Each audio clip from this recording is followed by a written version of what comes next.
Simulan na natin ang kwentong ito. Panahon ng 1989, lugar ng Capiz. Si Loreto ay nasa edad 22 na ng mga panahong yon. Isa ng empleyado. Alam naman niyang may usap-usapan noon sa kanilang barangay. Subalit habang hindi siya mismong nakakakita, wala siyang pakialam. Basta ang mahalaga para sa kanya, makapaghanap buhay siya sa bayan upang makatulong sa kanyang mga magulang bilang isang kargador lamang ng gulay. At sa mga panahong yon ay 4 lamang silang kargador hanggang sa ang 2 ay nagpaalam ng hihinto na sa pagtatrabaho dahil sa dami at bigat ng gulay na kanilang pinapasan.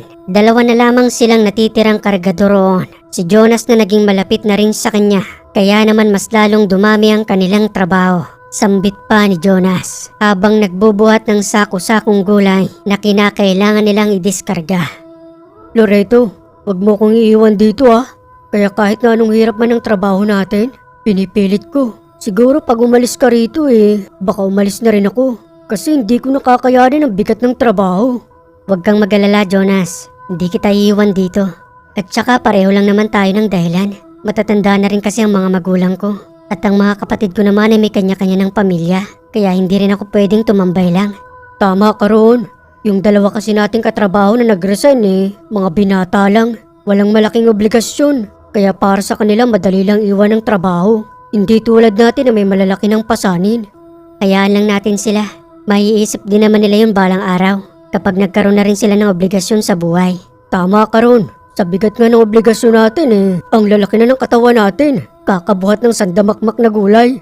Pwede na nga tayong ilaban ng boxing. Tingnan mo yung muscle mo at muscle ko Magang-magana sa kakabuhat ng mabibigat. Kung sumali na nga lang tayo sa boxing, no? Pwede rin. Nagpatuloy ang 2 sa kanilang pagtatrabaho. Hanggang sa makalipas ang 1 buwan. Nakahanap ng 2 kapalit ang may-ari ng negosyo. Si Gwen at si Nestor. Sambit pang wika ng may-ari ng negosyo habang nagpapahinga ang 2 na ipinakilala ang 2 bagong trabahador. Jonas at Loreto, hali kayong 2 rito. Bakit ho, Mang Saldi? Eto nang hinihintay ninyo, ang 2 makakasama ninyong bago rito. Sa wakas ay nakahanap din ako. Sanay raw sila sa trabahong bukid. Kaya kahit magpasa na mabibigat kayang-kaya raw nila. Mabuti naman ho kung ganon. Ngayong araw na rin ho ba sila magsisimula? Oo naman, kaya nga dinala ko na sila rito Gwen at Nestor, sila si Loreto at Jonas. Kapag may mga katanungan kayo, huwag kayong mahihiyang magtanong sa kanila, no? Kilala ko na ang 2 yan, mapagkakatiwalaan. At sana naman ganon din kayo, para tumagal kayo rito sa trabaho. Magandang araw sa inyo, Nestor at Gwen. Hayaan nyo't kami ang magtuturo sa inyo ni Jonas. Madali lang naman ang trabaho. Yun nga lang may kabigatan lang talaga. O sige na't isama nyo muna sila roon sa kanilang tutuluyan. Yung bakanteng higaan na iniwan ng 2 roon, yon ang ibigay nyo sa kanila. Sige po, Mang Saldi. Sasamahan ho muna namin sila roon. Abay, bilisan din ninyo ang pagbalik rito. Baka may mga dumating ng mga ididiskargang gulay upang hindi naman mabakante ang negosyo ko rito. Panandalian nga nilang sinamahan ng 2 yon. Subalit itong si Jonas ay hindi mapakali. May masama siyang pakiramdam doon sa 2. At nang matapos nga nilang may hatid sa kanilang silid, dali-dali na rin silang bumalik. Pabulong pa nitong si Jonas habang naglalakad sila patungkol sa kanyang nararamdaman. Loreto, wag mong mamasamain ang sasabihin ko Ibang pakiramdam ko ron sa 2. Parang ang bigat nilang kasama. At saka pansin mo ba yung labi nila? Parang may kakaiba. Pati na rin yung kanilang mga mata. Hindi nga sila makatitig sa atin Basta may ewan. Ano ka ba, Jonas? Kibago-bago nga lang nakasama natin. Hindi mo pa nga kilala yung 2 yan. Kung ano-ano na kagad yung iniisip mo. Hindi mo na may tatanong, Loreto. Ang lolo ko isang albularyo. Gusto nga akong pasahan ng kanyang kaalaman. Ayaw ko. Kasi hindi ko naman gusto yung ginagawa niyang panggagamot. Ano bang ibig mong sabihin? Basta, ikukonsulta ko yun sa lolo ko kapag nagbakasyon ako sa amin. Matapos ang maghapong pagtatrabaho, kagad silang kumakain kapag nanduro na sila sa kanilang silid dahil na rin sa sobrang pagod. At kapag sumasapit na ang tuluyang pagdilim, maaga pa lamang ay natutulog na sila. Ngunit sa unang gabing yon, kahit na malamig ang panahon, pawis na pawis ang 2. Hindi sila makatulog. Wika pa ni Loreto habang pinagmamasdan nitong si Jonas na kanina pang ikot ng ikot sa kanyang hinihigaan. Oy Jonas, hindi ka rin ba makatulog? Oo, Loreto. Sobra ko kung pagpawisan ngayon. Pero ang lamig naman ng hangin sa labas. Yun nga rin ang pinagtataka ko. Samantalang dati naman hindi naman ganito. Kung tumambay kaya muna tayo sa labas ng pintuan para naman kahit papano makapasok ng maayos ang hangin. Sige, tara. Magpantok muna tayo sa labas. At sa pagbukas ng pintuan ng dalawa, sarado naman ang pintuan ng kanilang bagong kasamahan doon. Magkaiba kasi sila ng kwarto. Pero magkalapit lang, nanatiling nakaupo ang dalawa sa may labas ng pintuan hanggang sa may marinig silang kakaiba. Umuungol sa kabilang pintuan. Dali-daling itinuro iyon ni Jonas. Sambit pa nito kay Loreto kung saan ang gagaling ang tunog. Loreto, dyan ang gagaling. Sa pintuan ni Gwen at Nestor. Parang may malalaking aso. Alika, pakinggan mo. Dahan-dahan silang lumapit sa may pintuan. Subalit nagulat silang dalawa nang bigla itong bumukas at dumungaw itong si Nestor. Magandang gabi sa inyo. Ano bang ginagawa ninyo sa harapan ng aming pintuan? Pasensya na Nestor. May naririnig lang kasi kami at dyan ang gagaling sa loob ng kwarto ninyo. Anong naririnig ang sinasabi ninyong dalawa? Halika, sumilip ka rito. Tingnan mo kung meron nga. Dahan-dahang sumilip si Loreto at Jonas. Nakita nilang nakahiga itong si Gwen. Balot na balot ng kumot. Wala naman silang nakitang kakaiba. Subalit ang narinig nilang dalawa, hindi sila nagkakamali. Parang malalaking aso na animoy nag-aangil. Pasensya na Nestor. Naabala yata namin ang pagpapahinga ninyo. Dito lang kami sa labas kasi sobrang init sa loob. Hindi nga namin alam kung bakit eh. Hindi naman dati ganito kainit. Sa makalipas na ilang minuto, nakaramdam na ng matinding antok ang dalawa. Loreto, balik na tayo sa loob ng silid. Inaantok na ako. May trabaho pa tayo bukas. Sana makatulog na tayo. Ako rin nakakaramdam na ng matinding antok. Sige, tara na. Kinabukasan sa kanilang pagising, mas nauna pa ang dalawa sa kanilang trabaho. Kapansin-pansin ni Loreto ang kakaibang lakas ni Nestor at Gwen kung magbuhat ito ng sako-sakong gulay. Samantalang ang papayat naman nila, mabibilis ring kumilos. Kaya naman tuwang-tuwa ang matandang may-ari. Wika pa ni Mang Saldi na kanilang pinagtatrabahuhan. Ay, sa wakas nakahanap din ako ng magaling-galing na kapalit. Hindi ako nagkamali sa dalawang ito, Loreto. Ang sisipag, mas mabibilis pa nga sa inyong kumilos at mas maraming nabubuhat. Tugon pa ni Jonas. Kayo naman, Mang Saldi, oo. Nagpapasikat lang sa inyo. Baka pag tumagal-tagal na yan dito humaba ng sungay ng dalawang yan. Mas tamad pa kaysa sa amin. Jesus, Jonas, nasasapawan ka lamang kaya ganyan ka magsalita. Hayaan nyo naman. Pagbigyan nyo silang magpakita ng gilas. At nasa sa inyo pa rin naman ang tiwala kong dalawa. Dahil kayo ang matagal na nagtatrabaho rito. Sa pagpapatuloy ng kanilang pagbubuhat, napansin ni Jonas ang kakaibang lana sa tagiliran ni Nestor. Nakatali yon. Dahil na rin sa sobrang abala, hindi napansin ni Nestor na nakaluwal na pala yon. At nang kausapin nga ni Jonas itong si Nestor, kumunot ang noon nito habang nagwiwika ng, Uy, Nestor, ano yung kanina pang nakalawit dyan sa tagiliran mo? Isang lana? Pero bakit parang ang itim? Wala ito. Pangontra lang sa mga usog. O kaya naman nababati. Ganun ba? Baka kasi mahulog Kagad na isinaayos iyon ni Nestor. Muling ibinalik sa pagkakaayos sa pagtatali. Itinago niyang muli sa loob ng kanyang damit. Nagtinginan si Nestor at Gwen hanggang sa muli na lamang na ipagpatuloy ang pagdidiskarga ng mga gulay. Kapansin-pansin na hindi pinagpapawisan ng dalawa. Samantalang si Loreto at Jonas, kanina pang tagaktak ang kanilang pawis. At nang sumapit ng tanghalian, sabay-sabay na silang kumain roon. Libre na nga pala sila sa pagkain sa loob ng kanilang trabaho. Ipinagluluto na sila ng katulong ng matandang may-ari.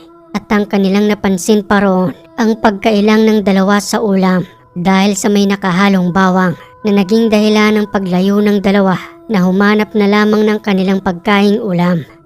Baho! Halika na, Gwen. Napakasangsang ng amoy. Pagtungo na lamang tayo ron. O Nestor at Gwen, saan kayo pupunta? Napakasarap ng sinabawang isda. Hindi na ba kayo sasabay sa amin? Hindi na. Hindi kasi kami sanay kumain ng ganyan. Lalong-lalo na yung may bawang. Pasensya na kayong dalawa. Sa susunod pakisabi kay Manang, wag na lamang haluan ng bawang. Dahil hindi talaga kami kumakain ng ganyan. Nagpatuloy na sa pagalis ng dalawa.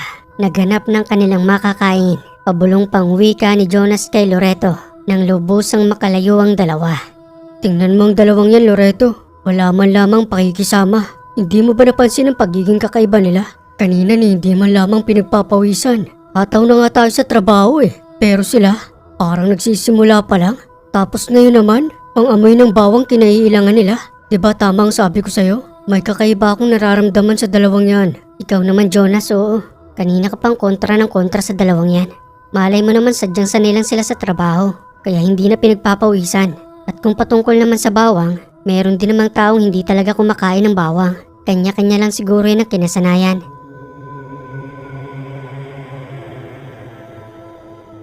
Makalipas ang 1 linggo, halos gabi-gabi silang may naririnig na umuungol.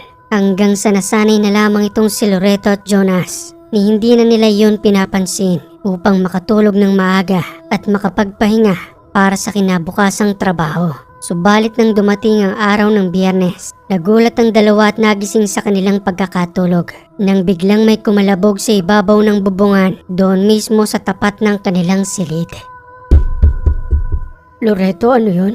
Parang may tao sa ibabaw ng bubong natin. Napakalakas ng pagbagsak. Wala naman tayong malaking punong katabi para may bumagsak na sanga. Di ko rin alam Jonas. Pareho tayong galing sa malalim na pagkakahimbing. Nagulat din ako ron. Akala ko nga may nahulog na bunga ng nyug. Pero napagtanto kong wala naman nga palang puno sa tabi natin. Patuloy na pinakiramdaman ng dalawa. Dahan-dahang lumalakad sa ibabaw ng kanilang bubungan. Paikot-ikot ito roon na para bang may hinihintay na hudyat. At nang kunin nga nila ang flashlight, sabay bukas ng pintuan. Dahan-dahan silang sumilip sa may bubungan. Subalit wala silang nakitang nilalang roon. At nang tatangkay ni Jonas na katukin ang pintuan ng dalawa, pinigilan niyo ni Loreto habang nagsasalita ng, "Jonas, wag mo nang katukin yan. Makakaabala na naman tayo." Susubukan ko lang naman kung nandyan talaga sila. Dahil kung wala sila riyan, tsak tama ang kutob ko para malaman na talaga natin kung ano sila. Ano ka ba Jonas? Di ba nung una napahiya lang rin tayo? Nakakahiya na kay Nestor. Totally wala naman sa ibabaw ng bubungan natin. Halika na't pumasok na tayo. Muli pa rin nilang pinakiramdaman hanggang sa makatulog na lamang sila. At sa kinabukasan sa pagtungo nila roon sa trabaho, kagad nilang kinausap si Mang Saldi patungkol sa dalawang yon. Magandang umaga ho, Mang Saldi. Meron lang ho kaming sasabihin sa'yo. O ano naman yun, Jonas? Patungkol po ito ron sa dalawang bago. Ano yon? May ginawa bang masama sa inyo? Sa ngayon po wala naman, pero may kakaiba po sa kanila Samantalang dati ang sarap ng tulog namin ni Loreto. Pero ngayon, magmula po nung dumating sila, gabi-gabi na lamang kaming may naririnig sa kanilang silid. At kagabi lang po ay dumapo sa ibabaw ng bubungan namin para siyang bumagsak na isang malaking sanga ng puno. Kayo namang dalawa, oo. Baka naman guni-guni nyo lang yon. Paano may babagsak na sanga ng puno riyan Wala namang puno sa paligid ng bahay na pinagtutuluyan ninyong dalawa.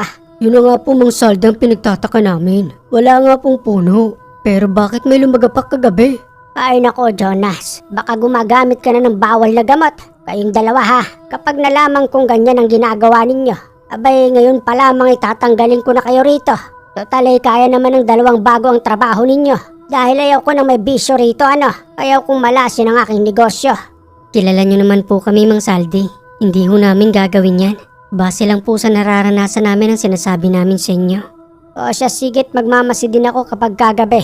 At ilalagay ko riyan si Bantay para makita niya kung may kakaiba nga ba dyan sa paligid ng inyong tinutuluyan.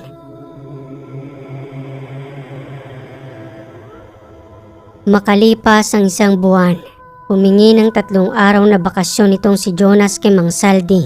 Kagad din naman itong pinayagan ng matanda. At ang usapan pa nga ni Nestor at Jonas, sa kanyang pagbabalik roon, magdadala siya ng pangontra dahil sa ang kanyang lola isang manggagamot at hihingi ito ng payo roon kung ano ang maaari nilang gawin upang umalis ang pinaghihinalaan nilang aswang. Jonas, babalik ka kagad dito Paboboring ako sa pagtatrabaho rito. Wala man lamang akong makakwentuhan dahil si Nestor at Gwen may sarili ring mundo. Oo naman Loreto, tayo na nga lang dalawa ang magkabada-bada rito Pababayaan pa ba kita? Hayaan mo sa pagbabalik ko. Yung ipinapangako ko sa'yo, bibigyan din kita ng pangontra. At siguradong may bisa dahil ang galing mismo sa lolo kong lihitin mong manggagamot.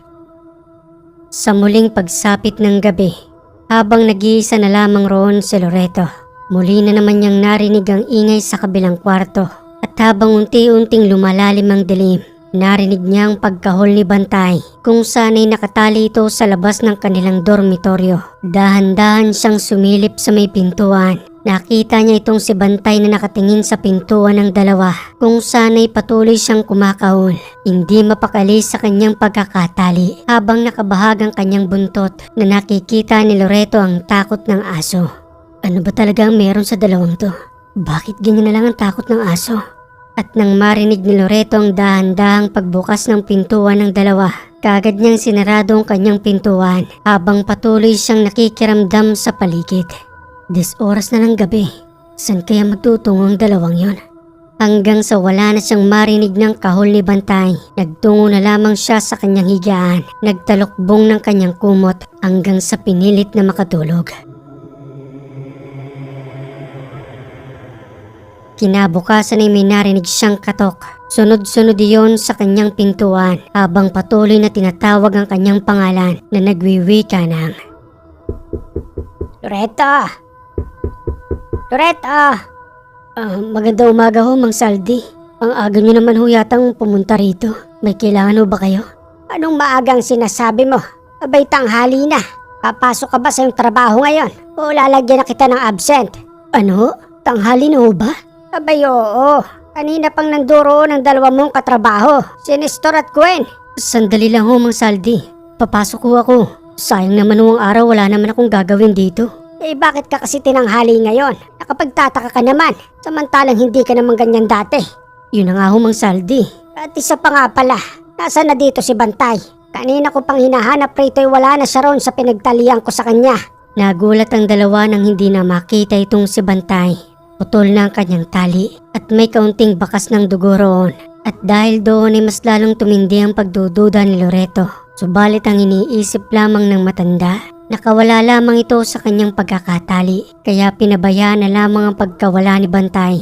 At nang matapos ngang makapaghanda ni Loreto, kaagad din siyang nagtungo sa kanyang trabaho, ang pagdidiskarga ng mga gulay. Sambit pang wika ni Nestor nang makitang nanlalambot itong si Loreto dahil sa kakulangan ng tulog. Loreto, anong nangyayari sa'yo? Nangingitim na yung mga mata mo at parang lambot na lambot ka. Pero kailangan ko pa rin magtrabaho. Kailangan to ng mga magulang ko. Eh ano ba nangyayari sa'yo? Kulang lang ako sa tulog. Gabi-gabi kasi may naririnig akong kakaiba at nanggagaling yun sa kwarto ninyo. Ano ka ba, Loreto? Baka naman nananaginip ka lang. O kaya naman ay guni-guni mo. Hindi guni-guni yun, Nestor. Dahil gabi-gabi kong naririnig. Ikaw naman, Loreto, oo. Sige na, magtrabaho na tayo. At tatambakan na tayo ng gawain dito. Makakapagpahinga ka rin. Hayaan mo akong bahala sa'yo. Makalipas ang ilang araw na bakasyon ni Jonas, muli na rin itong nakabalik roon. At sa kanyang pagdating, itinatago nito ang kanyang daladalang medalyon. Ang medalyon ng Santo Cristo. Buhay na buhay itong nandoon sa kanyang bulsa. At sa kanyang pagdating nga sa kanilang silid, sa pagbabalik roon ni Loreto, kaagad itong ipinakita sa kanya ni Jonas. Sabay suot sa leeg nito upang magkaroon ng pangontra sa kanyang katawan. Ito na bang sinasabi mo, Jonas? Tama ka, Loreto. Sakto sa pagdating ko roon sa bahay ni Lolo. Kakatapos lang ng kanyang konsagrasyon. Kaya buhay na buhay ang mga medalyong ito. Tingnan lang natin kung hindi mailang ang dalawang yan sa atin kapag suot-suot natin ang medalyong ito habang nagtatrabaho tayo. Maraming salamat, Jonas ha. Sa ilang araw mo nga palang pagkawala rito. Lalong hindi ako nakatulog. Alam mo yung aso na nilagay dyan ni Mang Saldi? Nawawala na. Hindi na namin mahanap. Kaya kahit ako naniniwala na sa mga sinasabi mo. Kasi may mga bakas pa ng dugo dyan kung saan nakatali yung aso. Ito namang si Mang Saldi, patay mali siya lang. Kunwaring hindi nalalaman ang mga nangyayari. Samantalang tayo na nga mismo nagsasabi sa kanya. Ayaw niya pa rin maniwala. Pabayaan na natin si Mang Saldi. Kasi kakaibang relihiyon yan na hindi sila naniniwala sa mga ganyan. Kahit nga sa mga barang o kahit na sa mga elemento. Kaya kahit nakulitin pa natin ang matandang yan, hindi talaga siya maniniwala sa atin. Sa muling pagbabalik ni Jonas sa kanilang dormitoryo, wala na silang kakaibang narinig ng gabing yon. Kahit na ang kaluskos o ang kakaibang tunog sa loob ng silid nila ni Nestor. Kaya naman mahimbing na silang nakakatulog. At sa kinabukasan sa muli nilang pagbabalik sa trabaho, napapansin nilang mas malapit na ang dalawa kay Mang Saldi. Madalas itong kakwentuhan. Kahit na ang kanilang trabaho ay napapabayaan, hindi sila pinagagalitan nito na para bang may kakaiba silang ginawa sa matanda. At halos naging sunod-sunuran si Mang Saldi sa dalawang yun. Basta kakaiba, hindi na ang dating Mang Saldi ang nakilala namin noon. Para siyang nagamitan ng hipnotismo nang hindi nalalaman ng matanda. O kayong dalawa riyan, ano pang tinitingin-tingin ninyo? Pagtrabaho na nga kayo roon. Pero Mang Saldi, bakit po sila? Nandyan pa rin at nakikipagkwentuhan sa inyo. May ipapagawa pa ako sa dalawang ito. Halina kayo. Ipagtitimpla ko muna kayo ng kape roon. O sige na't magtrabaho na kayong dalawa riyan. Loreto at Jonas, pakibilis-bilisan nyo naman. Abay matatambakan tayo ng maraming gulay. Kakaibang ngiti ang pinakita ng dalawang yon hanggang sa tumalikod at sumunod sa matanda. Samantalang kami ni Jonas ay kagading nagtrabaho. Napapansin naming lumalayo na sa amin si Nestor at Gwen dahil siguro sa daladala naming medalyon. Kaya ang ginawa nilang paraan ay gamitan ng kakaibang mahika ang matanda. Napalayo na sa amin ang loob nito. Kahit na nga ba mas matagal pa kami sa dalawang yon, dagnas pawis na kami sa aming pagtatrabaho. Samantalang ang dalawa ay naghihintay ng ibang mga gulay kung saan sila magdidiskarga. Doon umano'y inuutos sa kanila ng matanda ang kanilang trabaho upang mapalayo sa amin at makaiwas sa aming dalawa ni Jonas. Mas mabigat ang trabaho natin dito, Loreto. Ano ba tong si Mang Saldi? Oo, kay bago-bago lang ng dalawang yan eh. Pinakikinggan niya na. Hindi ba dapat tayong pinakikinggan niya at kahit papano pinagpapahinga man lang? Samantalang yung dalawa maliliit yung ibinababa nilang mga gulay. Hindi ganun kabibigat. Mabuti pa hindi na lamang ako bumalik rito at nagtanim na lamang rin ako ng gulay sa bukid namin.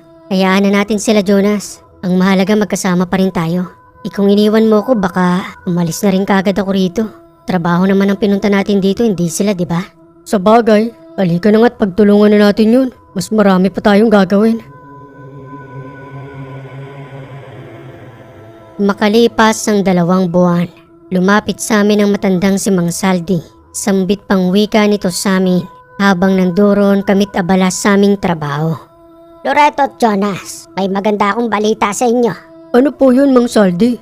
Parang ngayon lang po kami nakarinig ng magandang ibabalita ninyo sa amin. Abay, ikatutuwa nyo ito. Siguradong sigurado ko ron. Gusto nyo bang magbakasyon? Bakasyon po? Bibigyan nyo kami ng bakasyon? Oo naman. Para naman kahit papano'y makapagpahinga ang katawan ninyo. Nag-aaya si Nestor at Gwen. Meron daw kasing okasyon sa kanilang lugar. Masaya raw roon. Hindi naman ako nakatanggi. Para mapagbigyan ko na rin naman ang dalawang yon.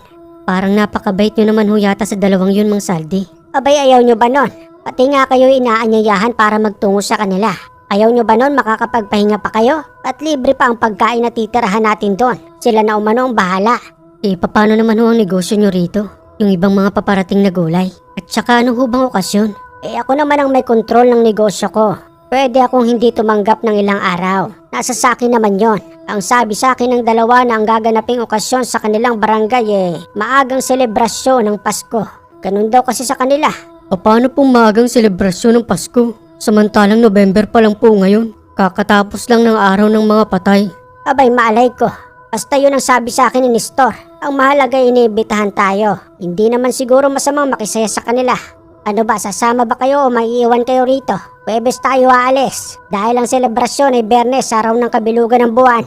Ano, Jonas, sasama ba tayo? Sige na, sumama na tayo. Total may mga pangontra naman tayo sa katawan. Nakakayaring tumanggi rito kay Mang Saldi. Siya ang boss natin at siya rin ang masusunod. Wala rin naman tayong magagawa, di ba? Makalipas ang ilang araw, dumating na nga ang araw ng Huwebes. Matapos nilang makapaganda roon, kagading nagtungo sa maaari nilang sakyan hanggang sa makarating sa isang kakaibang sityo. Napakatahimik, wala ni ibang mga taong nandoon. Sarado ang mga pintuan ng tahanan, pati na rin ang kanilang mga bintana. Nakasakay pa kami noon ng kariton ng kalabaw dahil sa hindi na naaabot iyon ng sasakyan. Palaging magkakatabi ang tatlo, si Mang Saldi at yung dalawa. Samantalang kami naman ni Jonas ay patuloy na nakikiramdam at nagmamasid. Maya-maya pa nang bumaba na kami ng kariton dahil na rin sa kakulitan nitong si Jonas. Hindi nito naiwasang magtanong kay Nestor habang nagsasalita ng, Nestor, maabala ko lang kayo Paano nagkaroon ng Pasko rito? Napakatahimik naman ang lugar ninyo. At wala man lamang ni isang bakas para magsaya rito. Ano bang klaseng Pasko ang sinasabi mo? Tugon naman ni Mang Saldi na sumingit sa usapang yon. Ikaw naman Jonas, ikaw na nga itong inimbitahan rito eh. Masyado ka pang maraming tanong. Baka naman bukas abala na ang mga tao rito. Dahil ngayon hindi pa naman, di ba? Ang sabi bukas pa Biyernes, kabilugan ng buwan. Doon pa lamang siguro sila maghahanda. Bakit po walang mga tao? Nasaan po sila? Baka nagpapahinga pa. O kaya naman nasa kanilang mga... Ako na Mang Saldi ang sasagot. Pasensya na kayo Jonas ha. Ganito talaga sa lugar namin. Akala mo walang okasyong mangyayari. Pero magugulat ka na lang. Makikita mo mga taong naglalakad riyan. Masasaya sila. Lalo na kapag nakita na kayo. Kasi natutuwa sila kapag may mga bisita ritong dumarating. Ganun ba? Bakit kakaiba ang Pasko ninyo? November pa lang ngayon eh. Hindi pa naman December. Napakalayo pa para magselebra. Kakaiba ang lugar na ito, Jonas. Siguro kung dito ka rin lumaki, mauunawaan mong sinasabi namin. Dahil kami rito ni Gwen, pagkababata talaga kami. Ito yung buhay na kinagis na namin. Kaya nga inimbita namin kayo rito para maranasan nyo rin yung saya rito sa aming barangay. At ito na yung magiging huling saya ninyo sa buhay ninyo. Kapag naranasan ninyo kung gaano kasaya sa aming maliit na sityo. Hanggang sa magpatuloy sila sa kanilang paglalakad. May mangilan-ngilang tahanang dahan-dahan na nagbubukas ng bintana. Sumisilip ito sa kanila habang patuloy silang naglalakad. At nang magawi na nga sila sa may kaliwang bahagi, nanduro ng isang maliit na kubo. Doon umano sila mananatili kasama si Mang Saldi na tuwang-tuwa ng mga oras na yun. Ay, salamat nakarating rin tayo. Napakasarap talagang mamuhay sa ganitong tahanan Tapos napakatahimik ng paligid na may mga naglalakihan pang puno at ang presko pa ng hangin. Lumaki rin naman ako sa ganitong lugar pero mas pinili kong mamuhay roon sa bayan para magkaroon ng negosyo. Dahil kung dito tayo maninirahan siguradong pagbubukid din ang gagawin natin. O kayong dalawa riyan, ibaba nyo na rito mga gamit ninyo. Dito raw tayong tatlo matutulog. Samantalang yung dalawa naman uuwi sa kanilang tahanan. Magdadala na lamang rito ng pagkain natin. Maliit lang ang barong-barong na yun. Mayroong simpleng kusina na yari lamang sa kawayan at ang kanilang magiging silid ay sakto lamang para sa 3 tao. Sambit pang wika ni Loreto kay Mang Saldi. Mang Saldi? Wala ho ba kayo napapansin sa sarili ninyo? Ano Loreto? Napapansin sa sarili ko? Bakit may nagbago ba sa akin? Marami hong nagbago sa inyo eh. Hindi ho kayo yung Mang Salding nakilala namin. Ano ka ba Loreto? Ano yung pinagsasasabi mo? Wala namang nagbabago sa akin. Pare-pareho pa rin naman ang pakikitungo ko sa inyo. Hindi ho sa ganun eh. Para hong may kakaiba na ho sa inyo. Ay nako Loreto, nagtungo tayo rito para magsaya. At kahit papano'y makapagpahinga, makasinghot ng sariwang hangin. Habang nakikinig ng mga huni ng ibon, nakaka-relax. Dahil kapag bumalik na naman tayo sa ating mga hanap buhay, ataw na naman para kumita ng pera. Maaari ba akong makahimbing muna? Napagod ako sa layo ng nilakbay natin. Sige ho Mang Saldi, magpahinga lang ho kayo riyan. Makalipas ang 1 oras ay muling bumalik ang dalawa. May mga daladalang pagkain. Kagad itong inihain sa isang maliit na mesa. May dinuguan. At meron ding gulay ng gabi. Kagad naman nila yung pinagsalu-saluan. Subalit nang matikman ni Loreto at Jonas, walang lasa ang mga pagkain yon. Napakatabang at may kakaiba ring amoy. Samantalang si Mang Saldi naman ay patuloy sa kanyang pagkain. Naanimoy sarap na sarap ito sa mga pagkain inihain sa mesang yon. Napakasarap. Ganitong pagkain ang hindi ko na natitikman noon pa. Napakasariwa. Lalong-lalo na itong manok. Maraming salamat sa inyo O kayong dalawa, bakit hindi ninyo ipagpatuloy ang pagkain ninyo? Abay pinaghanda na tayo ni Nestor at Gwen. Kumain na kayo. Sa pilitang kumain ng dahan-dahan ng dalawa. Subalit nang hindi na talaga nila kaya, uminom na lamang ng tubig at saka nagtungo sa labas ng tahanan. Pinabayaan doon ng matanda. Bulong pa ni Jonas patungkol sa mga pagkain yon. Parang bumaliktad ang sikmura ko Loreto. Ano ba namang klaseng pagkain yun? Kakaiba yung amoy niya. Pero ang sarap tingnan. Yung matanda bahala siya ron na hindi man lamang niya naaamoy yung naaamoy natin. Pati yung panlasa natin, di ba? Tingin ko nga hindi na si Mang Saldi ang kausap natin. Ibang-iba na talaga siya. At saka bakit hindi pa tayo pinapakilala ng dalawa sa kanilang mga magulang? Kanina pa tayo rito Ni wala man lamang dumadalaw sa atin dito. Hayaan mo na. Baka maya-maya isasama rin tayo sa bahay nila para ipakilala sa mga magulang nila ron. Sa pagsapit ng hapon, unti-unti na nilang nakikita ang mga taong naninirahan doon. Nagsisipaglabasan na ito sa kani-kanilang tahanan. Madalas na nakatingin sa kanila. Kakaiba ang mga titig, tagos hanggang sa kanilang katawan. Hanggang sa may magawing isang bata. Nasa 5 o 6 na taong gulang pa lamang yon. Wika nito sa dalawa habang nanduroon sa labas ng kubo. Uy mga kuya, bago po kayo rito no? Kayo po ba yung handa? Ano? Anong handa ang sinasabi mo? Oo, bago kami rito. Bisita kami ni... Biglang dumating si Nestor at Gwen. Kagad na pinalis ang batang yon. Wika pa nito habang nalilisik ang mga mata na pinalalayo ang batang yon. Oy Totoy, umalis ka nga rito. Huwag mo inaabala ang bisita namin. Nagpapahinga sila. Pasensya na po Kuya Nestor. Sige po, alis na po ako.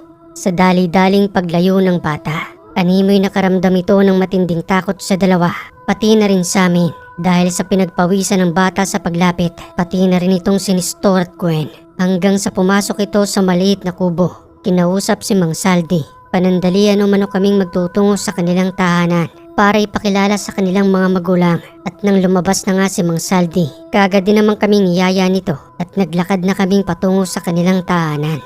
Oy, kayong dalawa riyan. Magtutungo na tayo sa tahanan nila Gwen at Nestor. Alin na kayo. At sa aming pagdating nga roon, maraming tao sa paligid ng tahanan. May kanya-kanyang gawain. Yung iba ay naglilinis ng dalawang malaking kawa. Ang iba naman ay kumukuha ng panggatong. Habang ang iba ay naghahasa ng patalim. Muling napabulong si Jonas nang makita ang lahat ng yon. Loreto, masama ang kutob ko rito. Tingnan mo nga yung dalawang malaking kawa na yan oh. Hindi naman pang normal na karne lang yan eh. Kasyang-kasyang isang tao. Ano ka ba Jonas? Malay naman natin marami silang kakatayang karne. Nasaan? Wala naman silang alagang baboy rito ah. O kahit ni baka. Aba di malay ko. Baka nanduroon lang sa masukal na damuhan at nakatali. Sa bagay, pero bakit ganyan makatingin ang mga tao rito? Para naman silang kakain ng buhay. Siguro minsan nga lang sila magkaroon ng bisita rito. Kaya natutuwa silang makakita ng tulad natin. Loreto at Jonas, eto nga pala ang mga magulang ko.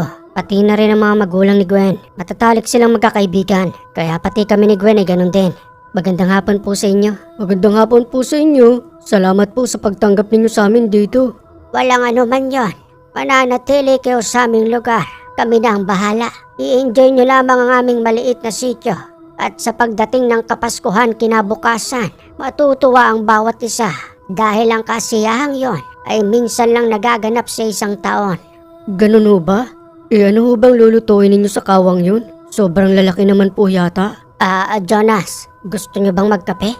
Sige Nestor, kung maaari lang sana. Hindi na sinagot ng magulang ni Nestor ang tanong ni Jonas. Pinagtakpan na lamang yun ni Nestor sa pag-aalok ng kape. At nang matimplahan na nga silang tatlo, kakaiba ang kapeng yun. Alam naman natin kapag tayo mismong tumitimpla ng kape, walang gaanong bula.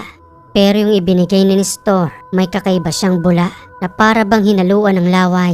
At dahil sa pagtataka ng dalawa, kunwaring doon na nila iinumin sa may kubo ang kape, nagpaalam na roon. Naiwan doon ang matandang si Mang Saldi at nang muli na ngang makabalik sa tinutuluyan nilang maliit na kubo, kagad nila itong itinapon. Dahil ayon kay Jonas, na binigyan siya ng babala ng kanyang lolo na wag raw iinumin ng isang kape kapag may pambihirang bula na animoy hinaluan ng laway ng aswang.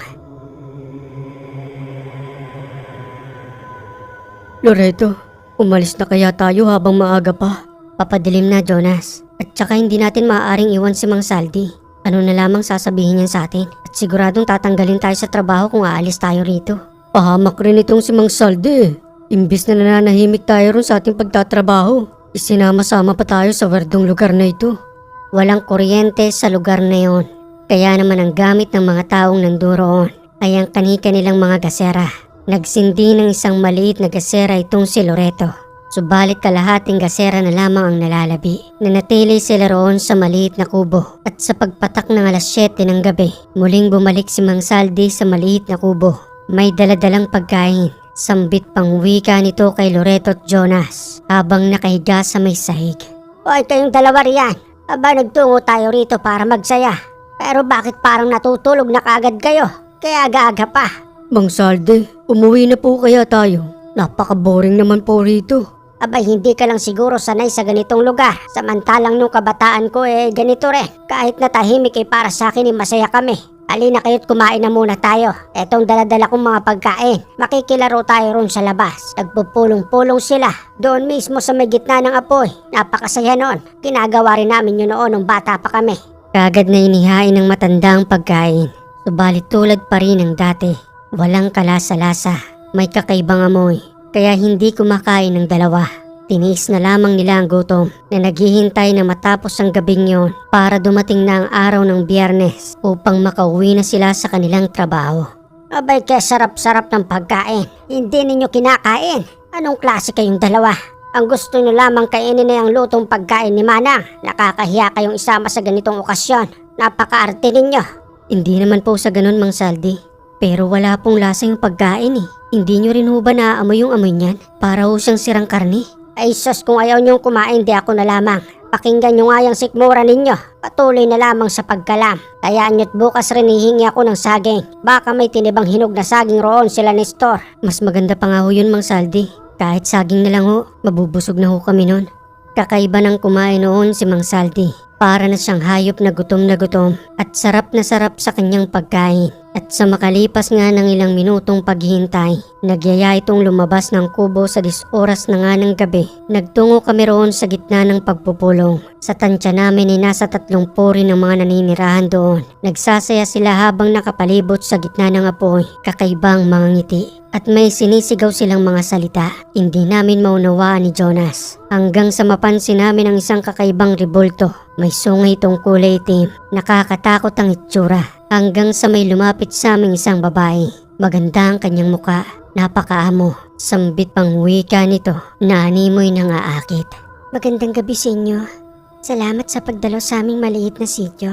Ako nga pala si Marie. Nag-i-enjoy naman ba kayo sa aming lugar? Tugon pa ni Jonas na unang nilapitan ng babaeng yon. Oo, Marie. Nag-enjoy kami. Ang ganda pala rito, no? At ang ganda mo rin. Hindi ko akalain na may magandang babae pala sa lugar na ito. Ako nga pala si Jonas at siya naman si Loreto. Maya-maya pa'y dumating si Nestor. Wika nito kay Marie na pangalagaan ng dalawa upang sa kinabukasan ay umabot sila sa kanilang itinuturing na kapaskuhan. Marie, ikaw nang bahala sa kanila. Alam kong ikaw ang may abilidad patungkol riyan. Pangalagaan mong bisita natin ha. Bababait ang dalawang yan. Katrabaho namin. Jonas at Loreto, kayo nang bahala kay Maria. Siya nga pala wala pang nobyo yan. Kaya pwede siyang makipagkwentuhan sa inyo. Sige at may gagawin pa ako ron. Loreto, mukhang mag-i-enjoy yata ako sa lugar na to. Huwag na muna tayo umalis. Tama ang sinabi ng matandang si Mang Saldi. Ang ganda nga sa lugar na ito. Ikaw naman Jonas, oo. Lumapit lang sa'yo magandang si Marie. Nagbago na kagad yung isip mo. May pinag-uusapan ba kayo riyan? Wala naman Marie. Ang saya sa inyo pala rito, no? Bakit pala wala ka pang nobyo? Ang ganda-ganda mo naman. Siguro sa pagkakataong ito, kung may manliligaw sa akin, pagkakaroon ako ng nobyo. Ihikan kasi ako eh, kaya hanggang ngayon wala pa rin akong napupusuan. Kayo ba? Bakit wala pa rin kayong nobya? Puro lang kami trabaho. Ay binubuhay kasi kaming pamilya. Mga magulang namin, pati na rin mga kapatid. Hindi ka ba bumababa ng bayan? Parang hindi ka naiinitan ng araw kasi ang puti-puti mo. Bumababa rin naman ako minsan. Sadyang ganito lang talaga ang balat ko. Nasa lahi na namin. Jonas, may pakiusap lang sana ako sa iyo. Ano yun Marie? Bakit parang ang init kapag lumalapit ako sa inyo? Hindi ko alam kung bakit. Ganun ba? Para kasing may kakaiba dyan sa katawan ninyo. Maaari nyo bang tanggalin niya ng pangsamantala habang magkakasama tayo? Oo naman. Walang problema yun. Mayroon lang kami ritong medalyon na pangontra. Baka hindi lang balanse para sa'yo dahil nakalaan para sa amin ang mga medalyong ito. Kinargahan ng orasyon para sa amin. Kung baga nilagyan ng pangalan na itinutukoy sa aming dalawa. Oy Jonas, wag mo nang sinasabi yan. Ano bang alam dyan ni Marie? At saka sabi mo diba, pangontra natin ito. Bakit natin tatanggalin?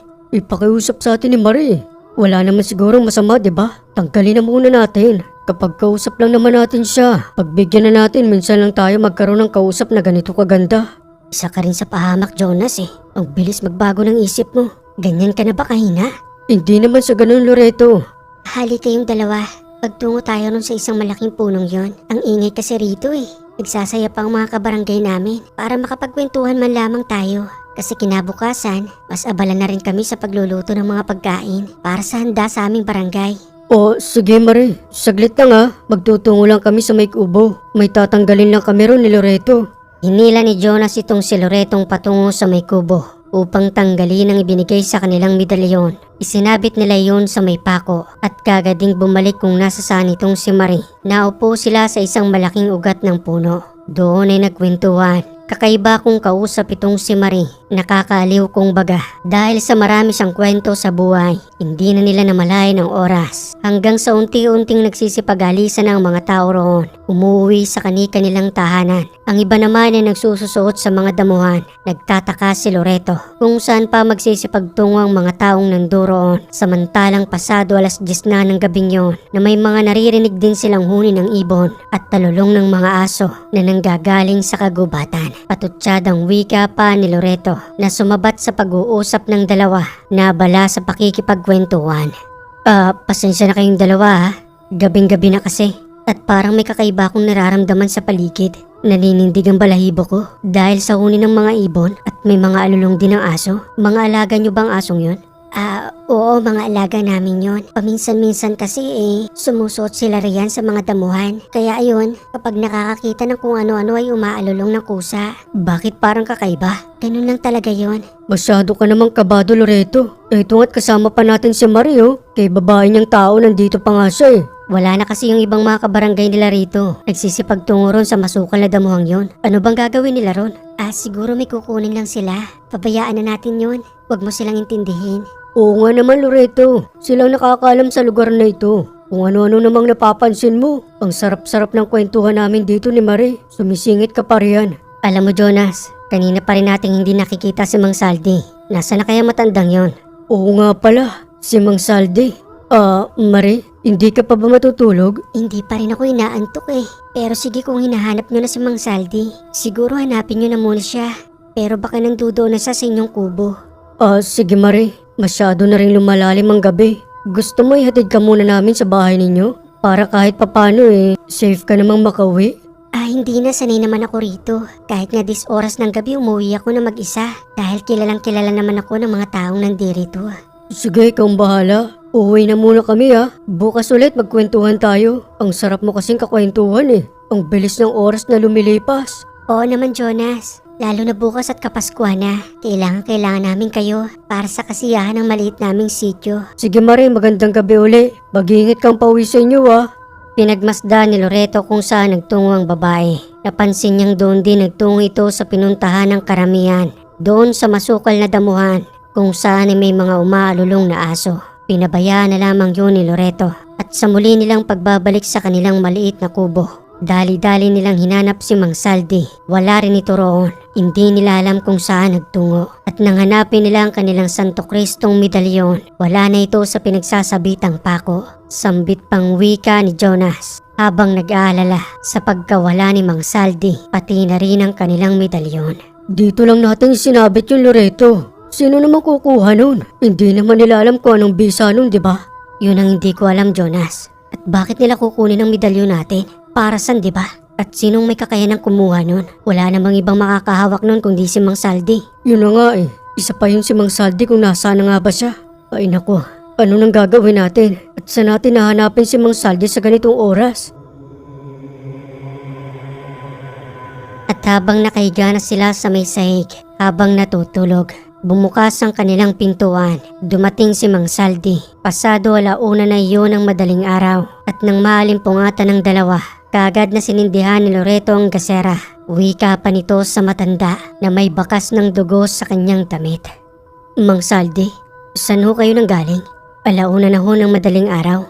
At saka, saan niyo ho nakuha ang dugong yan? Pasensya na kayong dalawa, nagising ko pa kayo sa aking pagdating. Doon lang ako nanggaling sa bahay nila ni Store. Tumulong na ako sa pagkatay ng manok, kaya eto, pati yung damit ko ay natalsikan ng dugo. Nakakahiya naman kasing hindi tumulong. Ganun ho ba? Pero bakit parang ang lansa ho ng dugo? Hindi naman ho yata ganyan ang normal na dugo ng manok. Ganito, ikaw naman Loreto, oo. Sige na't magsipagtulog na kayo. Maya-maya ay sisikat ng araw. At tutulog na rin ako maya-maya riyan.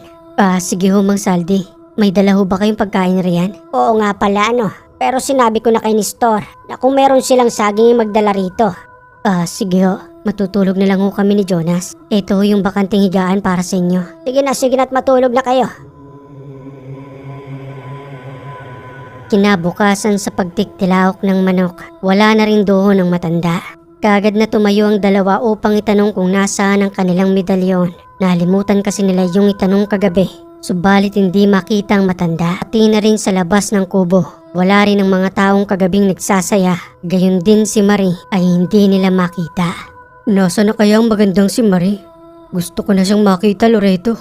Tinamaan ka kay Marie, Jonas, ano? Sino ba namang hindi tatamaan doon? Ang ganda-ganda niya. Mabuti na lamang at sa akin siya unang lumapit para makipagkwentuhan at hindi sa'yo. Huwag kang mag-alala, hindi ko naman siya agawin sa'yo. Oh, may saging na rito. Siguro dinala ni Nestor habang mahimbing pa tayong natutulog.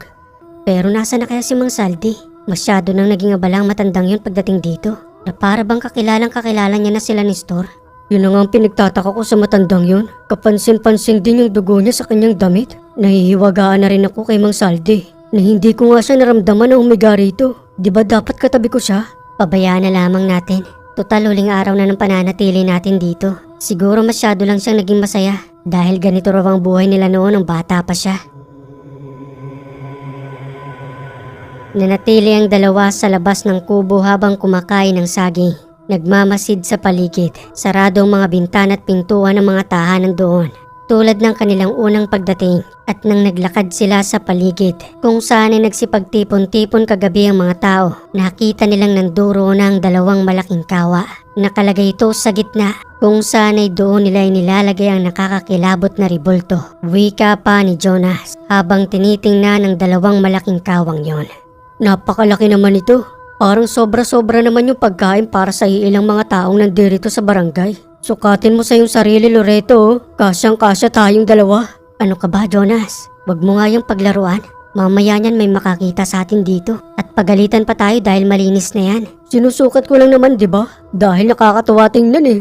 Pwedeng-pwede na nga tayong maligo rito. Lagyan lang ng ilang timbang tubig eh. Pwede ng maliit na swimming pool. Hanggang sa marinig nila ang boses ni Marie. Nanduro na pala ito sa kanilang likuran. Sambit pa ng magandang babae na nakatalukbong ang kanyang muka, pati na rin ang kanyang buong katawan. Lumayo kayong dalawa riyan. Sagrado yan para sa amin. Oh, Marie? Ikaw ba yan? Bakit nakatalukbong ka ng kulay itim? Ganito talaga ako kung manamit. Kaya ako kasing mangitim. Kaya kung mapapansin ninyo ang balat ko, di ba? Sa tuwing gabi lang ako nagtatanggal ng talukbong. Oh, ganun ba? Kaya pala ang puti-puti mo. Marie, nakita mo ba si Mang Saldi? Yung matandang kasama ninyo? Oo, siya na nga. Nanduroon siya sa bahay nila ni Nestor. Nakikipagkwentuhan sa mga magulang nito. Kagabi pa nga siyang nanduroon eh. Tuwang-tuwa nga ang matanda. Ganun ba? Saan ka naman papunta ngayon? Wala lang, nakita ko lang kasi kayo. Kaya dali-dali na rin ako nagpunta rito. Nagalmusal na ba kayong dalawa? Tapos na kaming kumain ni Loreto. Yung saging na dinala ni Nestor sa kubo namin. Siya nga pala, Marie. Bakit sa ganitong oras sarado yung mga tahanan dito? Ni isa wala man lamang nagbubukas? Ganyan lang talaga ang tradisyon namin sa lugar na ito. Kung baga yung kinalakihan namin, kapag papalapit na kasi ang Pasko, ang paniniwala namin ay maswerte ang aming mga tahanan kapag sarado ito at bubuksan naman kapag kagabi na. Pero kapag malayo naman ang Kapaskuhan, bukas naman ang mga tahanan para lumabas umano yung mga malas. Yun yung paniniwala namin. Kakaiba pala ang mga paniniwala ninyo rito, Marie. Kabaliktaran naman sa amin. Kapag magpapasko at bagong taon, kailangan bukas ang pintuan para pumasok ang swerte. Dito baliktad naman, sinasarado ninyo. Oo, ganun talaga.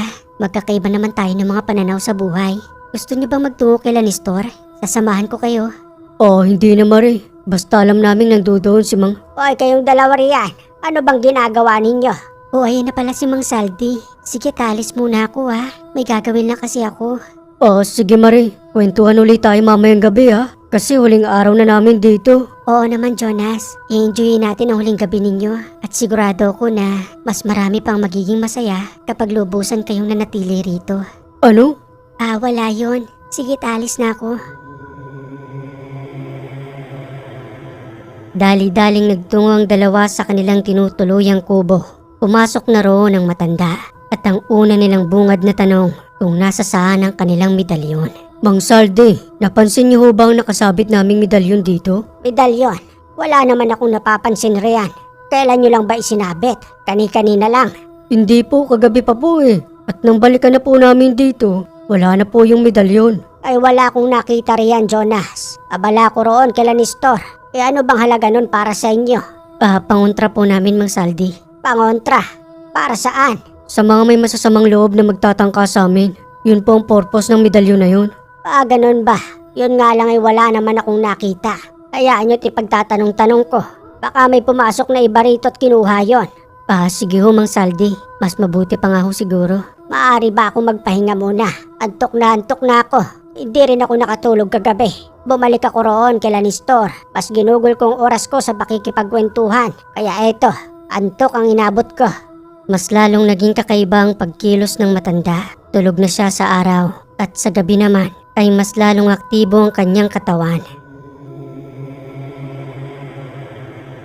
At sa makalipas ng ilang oras, sa pagpatak ng hapon, nandyan na naman ang mga taong nagsisipaglabasan at sa mga oras na yon, kakaiba ang kanilang mga ngiti. Paulit-ulit silang sumusulyap sa may kubo kung saan ay nandoon kami ni Jonas. Maya-maya pa'y nagising na ang matanda.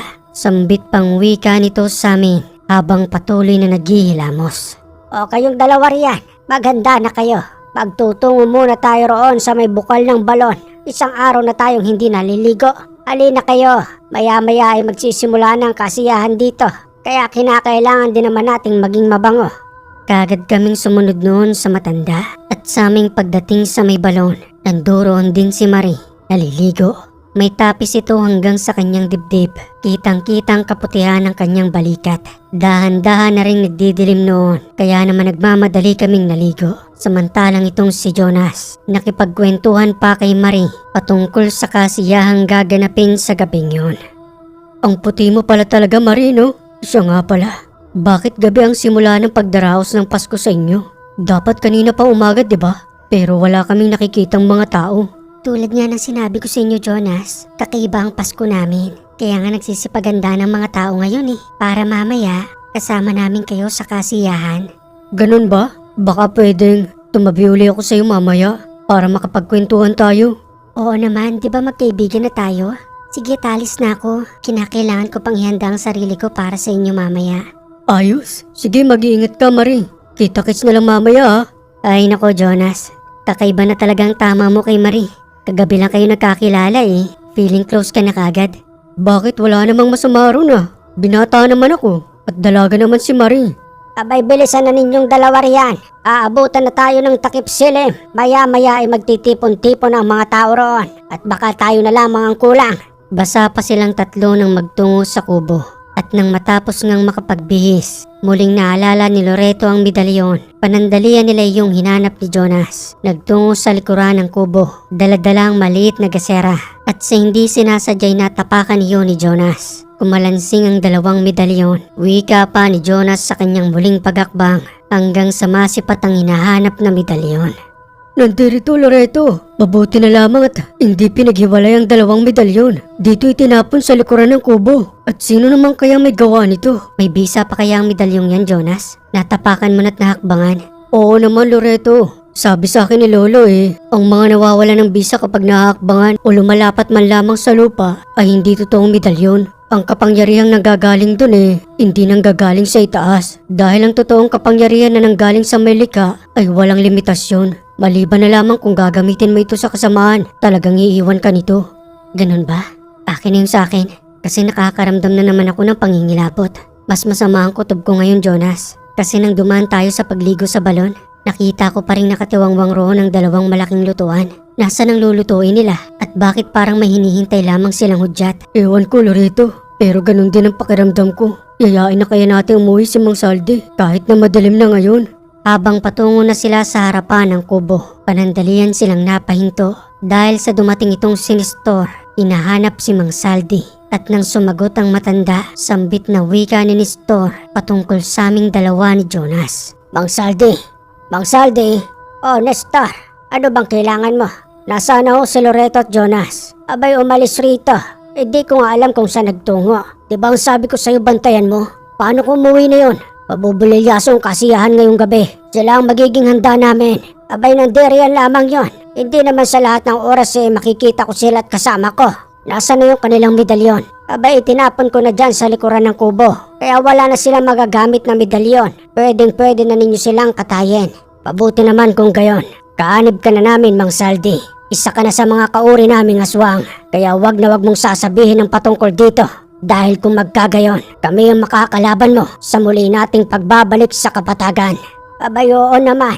Marami na kayong ipinakain sa akin para ako'y mayanggaw. Nanuot na sa aking buong katawan ng lahat ng ipinakain ninyo. Kaya ano pa nga bang magagawa ko? Kumain na rin ako ng laman ng tao.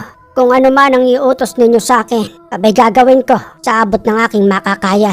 Matapos nilang marinig iyon, nanindig ang kanilang mga balahibo habang nanlalambot ang tuhod. Subalit wala silang ibang paraan kung di tumakbo sa likuran ng tahanang yon at sumuot sa masukal na damuhan upang makalayo sa sityong yon at makatakas sa kamay ng mga aswang. Subalit nang marinig ni Nestor ang kanilang pagtakbo, kagad sila nitong sinundan. Hindi nilalintan ang mga tinik sa kanilang mga paa. Nagpatuloy lamang sila sa kanilang pagtakbo hanggang sa matapilok itong si Jonas na naiwan ni Loreto sa kanyang pagtakbo. Loreto, tulungan mo ako. Ang sakit ng paa ko. Alika Jonas, hindi kita iiwan dito. Magkasama tayo uuwi. Aalalayan kita. Naisipan ni Loretong buhatin si Jonas sa mas masukal na damuhan. Panandalian sila roong nanatili dahil ramdam na ramdam pa ni Jonas ang sakit ng kanyang paa hanggang sa may marinig silang mabibilis na kaluskos sa mga damo. Gayon din ang boses ni Nestor pati na rin ni Mang Saldi. Panigurado kung narinig nila ang pag-uusap natin, Mang Saldi. Kasalanan mo ito, tanda. Ang sabi ko sa'yo, bantayan mo sila. Kung kailan oras na para katayin ng dalawang yon, ano na lamang ang iharap ko mukha sa ating pinuno. Sigurado kung hindi na babalik yun sa inyong trabaho. At isarado mo na rin ang negosyong yon, Mang Saldi. Dahil kapag binalikan ka ng dalawang yon, delikado ang buhay mo. Dahil may kaalaman ang lolo ni Jonas kung paano tayong pupuksain. Kasalanan ko na kung kasalanan. Hindi ko naman kontrolado ang dalawang yon. Dapat kanina pa natin sila pinainom ng pampatulog. Huwag akong sisihin mo. Dapat ay si Marie. Dahil yon ang kanyang obligasyon. Huwag mo nang idamay sa kapalpakan mo si Marie. Ginagawa niya naman ang kanyang trabaho. Nakatiwangwang pa roon ang dalawang malaking kawali. Paano na tayo ngayon? Nestor, baka nandoroon. Hali kayo. Hanapin natin ang dalawang yon. Kahit na namimilipit sa sakit itong si Jonas, tinis niya yon. Hanggang sa unti-unti nang lumayo ang mga kaluskos. At sa makalipas na ilang minuto, inalalayan ni Loreto itong si Jonas. Dahan-dahan silang naglakad roon hanggang sa buhatin na ito ni Loreto. Sambit pang wika ni Jonas habang humihingi ng pasensya kay Loreto at nagpapasalamat. Pasensya ka na Loreto. Sobrang sakit talaga ng paa ko. Doon sa may bukong-bukong na bali. Hindi ko napansin na malalim na pala yung tinapakan ko. Ayos lang Jonas, huwag ka nang maingay. Baka marinig pa nila tayo rito. Sigurado kung hindi pa nakakalayo ang mga yon, napatuloy pa rin tayong... Ano yung Loreto? May papalapit. Bumaba ka muna rito. Muli silang bagyang huminto at nanahimik. Mabibilis na kaluskos ang kanilang narinig. Sabay alulong ng mga aso na kung saan-saan ang gagaling. Nanatili sila roon ng ilang oras hanggang sa marinig ni Jonas ang boses ni Marie na nagwiwika ng... Yuhu! Jonas, lumabas ka na kung nasan ka man.